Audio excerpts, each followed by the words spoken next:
Hi, my name is Corey Gerard. Do any of y'all remember when they had passed that act, say a couple of decades ago, where if you would turn in a crazy person or someone suspected of being crazy, they would pay you some kind of huge bounty? Yeah, I remember that vividly in my mind. And around that time, a lot of people were getting turned in for being quote unquote crazy. But were they really crazy or just playing some kind of act to try to get money? But nevertheless, people were turning people in left and right. But in most cases, they would only turn in the people that didn't come off or come across as being too intimidating. Such as the case if you would see a 350-pound man who was looking crazy, you wouldn't approach that dude because that dude would be a threat to you because of the size difference. But yet skinnier crazy people were getting drugged down at tooth and nail. Like in some cases, they would tape up people, tie them up, and throw them in a trunk just to get them to the center. Then the police, for some reason, wasn't hard on the people that were kidnapping people and bringing them in. In fact, they encouraged it. I guess they said, hey, well, the more crazy people we have off the street, the better.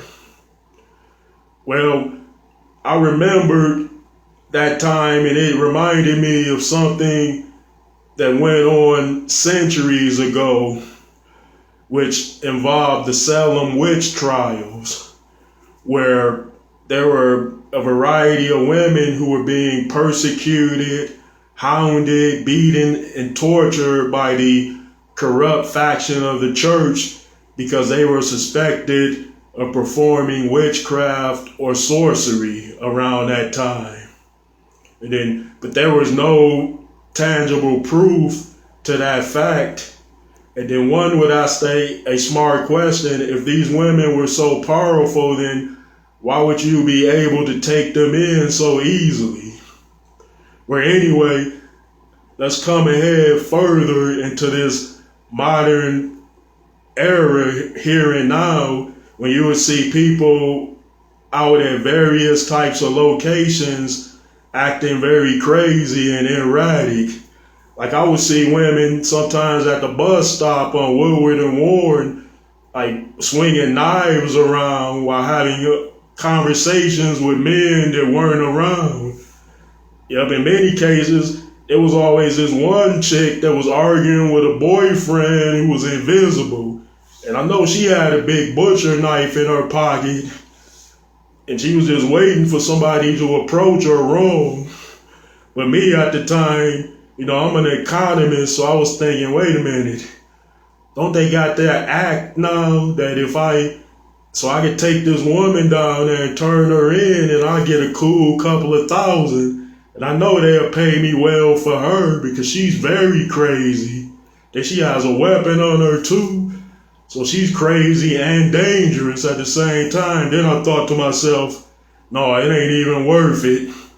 Because I'd be catching some knife wounds and cuts along the way. Because I know this woman gonna get to swinging.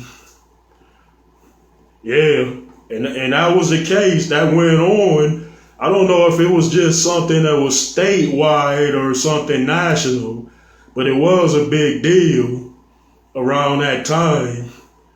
And it was huge bounties being paid out to get a certain amount of crazy people off the street.